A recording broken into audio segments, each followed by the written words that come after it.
Alors, on va avancer parce qu'on passe là à une société de la connaissance. Comment passer d'une société de l'information, qui est la société qui est venue jusqu'au début des années 80, à une société de la connaissance, qui est la société qui est en train de naître. Et ça, c'est le problème. Alors, une société de l'information, c'est d'abord la question de l'industrialisation de la diffusion qui a renforcé le pouvoir de l'information, le pouvoir d'information. Alors, il faut bien comprendre que toute cette évolution-là, elle est liée à l'industrialisation. Quand j'ai parlé de 100 millions d'exemplaires pour démarrer, quand je regarde les échelles auxquelles on demande à Twitter d'être rentable ou à Facebook d'être rentable, le nombre de gens qu'il faut concerner, c'est colossal. Autrement dit, nous sommes dans un processus depuis très longtemps qui est issu du 19e siècle, qui est issu de l'industrialisation de la technique et des processus de production. Eh bien, nous sommes dans ce processus d'industrialisation. D'ailleurs, le monde scolaire est un fruit de l'industrialisation. Simplement, il s'agissait d'industrialiser la transmission des savoirs officiels.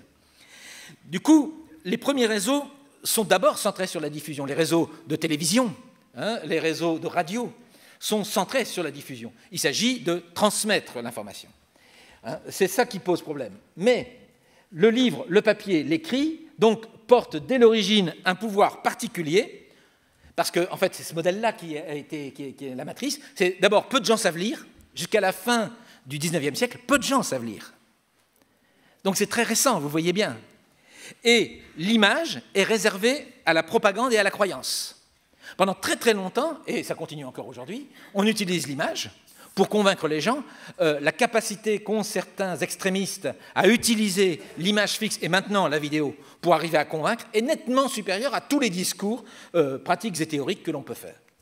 Alors, évidemment, on est passé de la pierre au papier et puis on a essayé d'évoluer. Et donc, le livre et l'écrit sont concurrencés. Ils sont concurrencés d'abord par l'écrit populaire, parce que la première étape de la concurrence du livre, ça a été la divulgation. Quand on a commencé à divulguer même Rabelais dans les foires, ça inquiétait. Qu'est-ce qui allait se passer? Est-ce que ça allait pas... Mais très tôt, on le sait, l'affaire de Socrate qui dénonce aussi la diffusion des savoirs, c'est bien connu. Mais les techniques nouvelles vont concurrencer l'écrit avec d'abord la photo, qui va d'un seul coup introduire la possibilité de la reproduction et la diffusion d'images.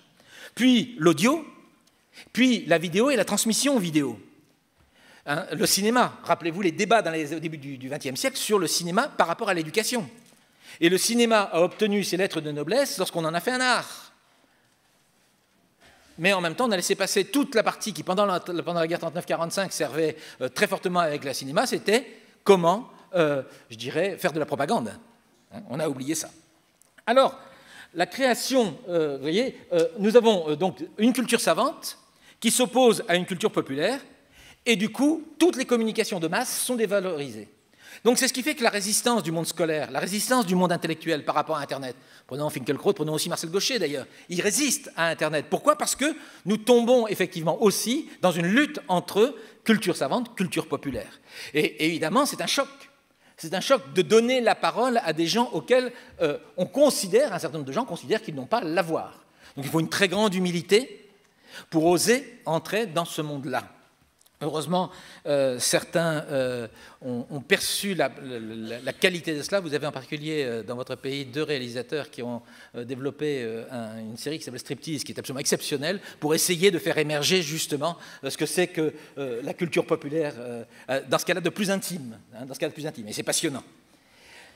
Alors, à la suite de la mise en place des lieux de la conservation, prenant en compte la force de la diffusion, et en particulier les religieux, la création de l'école marque le triomphe de l'écrit et du livre. L'école, c'est le triomphe de l'écrit et du livre. Il faut désormais que tous sachent lire pour lutter contre la domination des ignorants.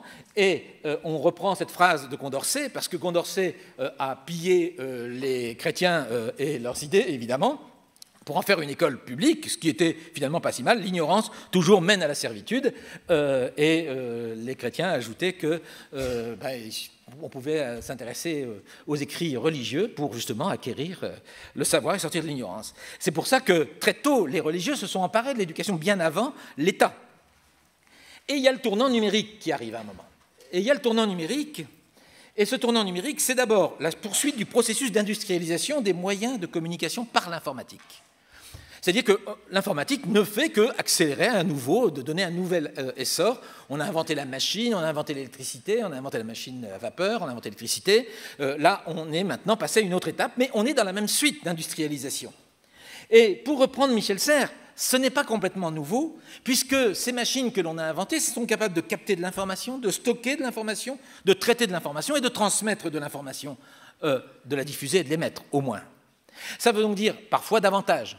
Ça dépend des systèmes, des vivants éducateurs ou pas. Autrement dit, ce n'est pas nouveau en termes fondamentalement anthropologiques, mais c'est nouveau en termes techniques. C'est-à-dire que c'est des possibilités techniques accrues, et la nouveauté, c'est l'accroissement de la capacité de traitement de ces machines. Mais ce n'est pas ce fondement même de traitement de la machine qui est nouveau. Alors, il y a un second tournant numérique qui arrive. Ce second tournant numérique, c'est la première offre technique de l'informatique qui a proposé d'abord une interactivité machinique, médiation et intermédiation matérielle. Donc, de 1980 à 2000, globalement, on avait des logiciels locaux, on interagissait avec la machine, on n'était pas en réseau.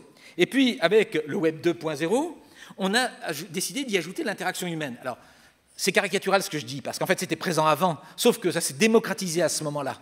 C'est-à-dire que c'est à partir de 2000 que les gens se sont équipés, qu'ils ont pris conscience de l'importance de l'interaction humaine à travers ça, et qu'ils se sont emparés du web dit 2.0, c'est-à-dire ce web qui permet l'interaction entre les gens et pas seulement la consultation. D'accord ? Il y a donc une désintermédiation par les autorités, c'est-à-dire que les autorités, les journalistes, les enseignants, les médecins, etc., perdent de leur autorité initiale, l'autorité du statut, et du coup, on découvre ce qu'on appelle la réintermédiation par les pairs. C'est-à-dire que, avant d'aller voir mon médecin, je ne vais pas interroger un autre médecin, je vais interroger d'autres personnes qui ont eu la même maladie que moi. D'accord ? Avant d'acheter une machine, je vais trouver les autres personnes qui ont acheté la même machine que moi. Je ne vais pas demander aux spécialistes des machines. D'accord ? Donc, autrement dit, je vais travailler par les pairs. Alors, pas seulement, évidemment. Alors, ça nous amène, évidemment, à des évolutions. Alors, ça amène quoi comme évolution ? Des savoirs de plus en plus accessibles, de nouvelles médiations autorisées, parce qu'effectivement, l'Internet et les réseaux permettent ces intermédiations sans qu'on ait besoin de demander l'autorisation. Jadis, Coluche faisait un sketch remarquable sur les gens autorisés qui s'autorisent et qui n'autorisent pas les autres, bien évidemment. Aujourd'hui, on ne choisit plus. C'est-à-dire qu'il n'y en a plus besoin de faire venir des gens autorisés. D'accord ? Il y a évidemment aussi l'effacement de frontières et de territoires physiques qui se trouvent confrontés à des territoires virtuels. Il y a ce métissage culturel renforcé et augmenté. Il y a l'estompage de l'information dans la communication, j'y reviens, j'en ai évoqué tout à l'heure. C'est-à-dire que globalement, l'information se trouve maintenant noyée dans la communication. Et puis, il y a ce que j'appelle le développement d'une société de la connaissance, c'est-à-dire qu'on est passé d'une société du savoir figé dans des livres à transmettre à une société de la connaissance. Et vous reprenez mon schéma de tout à l'heure, il s'agit maintenant d'être dans ce milieu et d'être capable de faire ce lien entre les faits et les savoirs. Et c'est ça qui est beaucoup plus exigeant pour les élèves, qui est beaucoup plus exigeant pour les enseignants, c'est qu'il faut faire cette médiation entre les faits, l'information, mais aussi les savoirs. Et qu'entre les deux, il faut construire des connaissances. Et c'est beaucoup plus difficile que lorsque on s'adresse uniquement au savoir et qu'on n'a qu'à les transmettre au sens diffusionniste du terme. Alors, on peut s'amuser à continuer dans le même chose, dans le même style, en disant, dans l'origine du mot, il faut aller voir un peu ce qui se passe, parce que connaissance, c'est naître avec. Hein, c'est naître avec. Cela préjuge de la notion de partage et s'oppose à la seule diffusion. Donc on est bien dans ce schéma-là. Et on fait un retour à l'origine de la transmission. C'est la dimension anthropologique que j'évoquais tout à l'heure. Transmettre, c'est passer, c'est permettre le passage. Ce n'est pas injecter ou émettre ou diffuser. Et du coup, c'est faire passer et pas uniquement diffuser. C'est une société qui va être fondée de plus en plus sur les interactions. Quand on parle d'ubérisation, on parle en fait de l'interaction humaine et des conséquences que ça a. On favorise l'interaction humaine. Vous imaginez dans la classe ce que ça fait. Alors que notre élève, il doit être tout seul et qu'il n'a surtout pas intérêt à copier sur son voisin, maintenant on va lui dire, tu es obligé de copier. Tu pourrais demander à ton petit camarade. Alors de temps en temps, on le fait dans la classe quand même, il ne faut pas exagérer. Même dans certains cas, il y a des enseignants, ils le font depuis très très longtemps, ils disent à un élève, bon, tu as fini ton exercice, tu pourrais aller aider ton petit camarade ? Internet n'a rien inventé, le numérique n'a rien inventé. La question c'est, est-ce que l'on peut s'autoriser cela ? Mais là maintenant, il y a peut-être certains d'entre vous qui s'échangent des SMS entre vous, des mails pendant que je parle. C'est interdit, hein. Ce que je prends, vous allez être privé de déjeuner, hein. D'accord? Donc faites attention. Donc, voilà. Alors, nous sommes dans une société assez paradoxale, dans laquelle ceci n'est pas une pipe et dans laquelle nos enfants s'endorment sur les livres. Donc, on peut voir que tout ça nous bouscule pas mal.